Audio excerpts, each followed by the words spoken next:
Damos la bienvenida a nuestro siguiente autor, Javier Acosta Serrano, autor bestseller del El efímero observador. Bienvenido, Javier. Adelante, por favor. Hola, ¿qué tal, María José? Saludos a todos desde Hermosillo, Sonora. Es un gusto y un honor estar aquí con ustedes. Adelante, por favor, Javier. Tienes 15 minutos, de 15 a 18 minutos libres para ti. Bueno, vamos a tratar de aprovechar el uso de la palabra.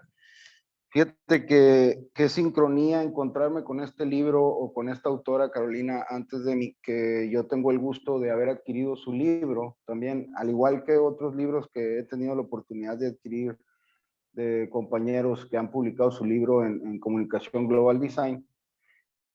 Y esta sincronía va por el lado de que mi libro también tiene una cierta connotación acerca de la niñez, ¿no? Entonces, de repente olvidamos la importancia que tiene la niñez dentro de nuestra sociedad y tratar de hacer lo mejor posible como padres para poderlos guiar en el camino. El efímero observador es un libro que, si bien es mi experiencia personal de un niño que nace en Hermosillo, Sonora, en una familia, digamos ahora, de clase baja, vamos a decirlo así, pero con grandes valores fundamentados en nuestros abuelos, en mi madre, que en paz descanse. Siempre me generó mucha duda lo establecido, ¿no? Ahora sí que digamos el status quo, ¿por qué esto funciona de esta manera? ¿Por qué esto funciona de tal forma? Y esas dudas se dieron en esa temprana edad. Entonces, en el efímero observador plasmo lo importante que es ayudar a los niños a responderle estas dudas, pero a respondérselas anteponiendo la razón ante cualquier pasión o dogma. Entonces, si bien creemos que los niños pueden llegar a ser frágiles, o tenemos esa mala creencia de que tienen una cierta fragilidad, no debemos quedarnos tan engañados, ¿eh? Los niños de repente quizás es el lenguaje o la manera en la que expresamos las cosas que queremos decirles. Ahí es donde probablemente se cometen la mayor cantidad de errores cuando se trata de ilustrar o instruir a un niño, ¿no? Entonces, a mí siempre me gustó que me hablaran con la verdad, siempre me gustó que me dijeran la A es A porque es A y no es B. Entonces, de repente, cuando tú te encuentras con este tipo de dogmas o de contratos establecidos por la sociedad, te surgen mil dudas, te surgen mil caminos que quieres cursar que quizás no sean los que están siguiendo tus contemporáneos o la gente que te rodea. Es ahí en donde te pudiera decir que yo me preguntaba por qué a mí me traían un regalo en Navidad y a mi amigo del colegio le traían 10, ¿no? O por qué incluso había niños que no tenían ninguno y que en la previa de la Nochebuena estaban en la calle pidiendo pan para una torta, ¿no? O dinero para comprar comida. Entonces, este tipo de temas siempre me los cuestioné, pero curiosamente no busqué la culpa en los gobiernos, no busqué la culpa en una sola persona o en una área, ¿no? Siempre me aboqué más bien a que nos han venido vendiendo como sociedad temas o bien conductas no propias de lo humanistas que debemos de manejarnos para con las otras personas que nos rodean, ¿no?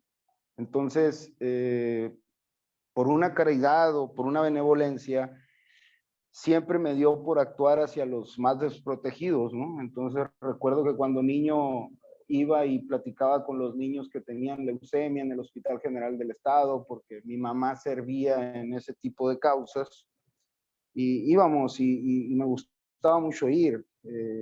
después fui creciendo y fui aportando en otras causas sociales, que si bien es un tema del cual mucha gente dice, no, no debes de hablar porque lo que tú hace tu mano derecha a tu mano izquierda no lo debe de decir o de saber o de contar, no estoy totalmente de acuerdo con esas frases, ¿no? Yo creo que se debe de decir, se debe de hablar, porque el desconocimiento de la situación real por la que pasa, sobre todo México en particular, lo debemos de sacar a luz pública, ¿no? Y si alguien hace algo bueno por los demás, yo creo que debe ser plausible más que reprensible, ¿no? Entonces, después participé como voluntario por más de 5 años en Fundación Teletón. Yo me dedico a las artes marciales y ahí tuve el gusto de fundar el programa de artes marciales para Teletón México, en donde saqué mi primera generación de cinturones negros, que un par de ellos todavía están aquí conmigo, ¿no? Entonces, siempre rodeado de la niñez. Al día de hoy soy promotor y me dedico a la promoción, valga redundancia, de Shriners, hospitales para niños en México. Entonces, siempre ha sido mi tema, la niñez, y siempre he tenido esa máxima de los niños son el reflejo de los padres, ¿no? Y quizás, sin ser tanto radical en esta máxima, yo no creo en la frase trillada que utilizamos de nadie nos enseñó a ser padres, ¿no? O no hay un manual para ser padres. Yo creo que solamente se necesitan un par de dedos de frente para saber qué es correcto, qué es ético y cómo debemos de criar a nuestros hijos, ¿no? Me tocó vivir una generación que adoptó propia la frase de yo no voy a dejar que mis hijos sufran y batallen lo que yo batallé, ¿no? Que en realidad tal vez no se están dando cuenta del daño que le están haciendo a estas generaciones al poner las cosas en charola de plata y sin exigirles un poquito más desde niños, desde jóvenes, este tipo de cosas. Todo esto está plasmado dentro de mi libro, ¿no? Ciertamente polémico, yo diría que es como el hígado, que es como los tacos de hígado, ¿no? Que de repente hay quien los ama y hay quien no los pasa, ¿no? Entonces, pero es lo bonito de haber escrito este libro, que dejo puntos que si bien pueden ser discutibles por costumbres, por usos y costumbres de otras personas, a mí me han servido y me juego la apuesta a esperar que mis 4 hijos sean el resultado de lo que se me enseñó a mí y las mejoras añadidas que he podido hacer durante el camino, considerando que mi esposa ha sido un pilar fundamental dentro de mi familia, ¿no? Entonces yo a ellos les he hablado con la verdad y les he explicado lo difícil que es la misión más importante en la vida, que es ser feliz, y las responsabilidades que conlleva cada acto que ellos hagan, ¿no? Y desde pequeños ha sido así. Me llama la atención que el día de hoy sigo siendo profesor, tanto de la escuela secundaria como de artes marciales, y veo cómo se han ido cambiando puntos y comas dentro de la narrativa de cómo dirigirte a un niño, y quizás por ahí se están olvidando de lo que dije al principio, ¿no? Al niño hay que hablarle con respeto, pero hay que hablarle con la verdad, entendiendo que es un niño y entendiendo que a esa edad el niño va a absorber más pronto la información y la va a poder, ahora sí que entender mejor, ¿no? Hay veces que los niños entienden mucho mejor que los adultos. Entonces, el efímero observador no es otra cosa más que sucesos que viví, cuestionamientos que tuve, sobre todo al por qué las cosas fueron establecidas de tal manera,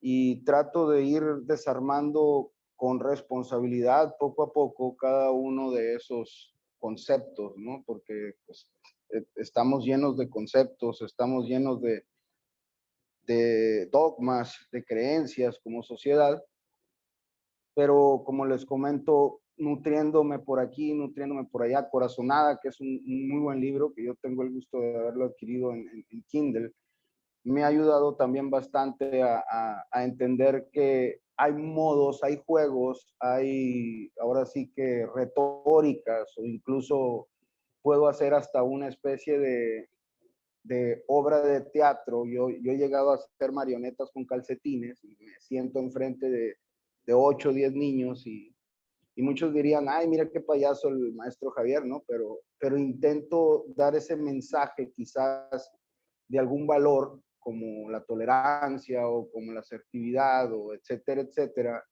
por lo cual me acerque hacia esa personita, ¿no? Hacia ese pequeño que va a ser el ciudadano del futuro. Entonces, también como maestros, y lo explico en el libro, tenemos que entender que no vamos a poder llegar a todos, que no vamos a poder dar nuestro mensaje a todos, pero que al ser maestros tenemos el beneficio de ser escuchados, aunque no podamos ahora sí que cambiar una conducta, ¿no? El tema aquí va sobre todo, porque cuando a mí me preguntan, maestro, ¿y cómo es más sencillo para usted o qué se le hace más sencillo en la educación para con los niños? Y yo les digo, bueno, hablar con los niños de frente a frente y que los niños después tengan una comunicación asertiva con los padres. Y lo que se me dificulta más es educar a un niño cuando tengo al padre o a la madre al lado, ¿no? Ojo, no hablo de todos los padres y todas las madres, pero estamos pasando por momentos en los que inclusive leí en un comunicado de un diario muy importante de los Estados Unidos que había un alto porcentaje de padres de familia en la actualidad que a sus hijos egresados de las universidades, que deben de tener en las edades de 22 a 23 años, o poco más quizás, son los padres los que van y negocian sus aumentos de salarios. Imagínense al grado de distorsión que hemos llegado, en donde el niño se ha mantenido fiel a lo que los padres dicen y ya no tiene esa personalidad propia de poder brillar, ahora sí que por él mismo, ¿no? Entonces, vuelvo al tema, el efímero observador nace con todas mis dudas.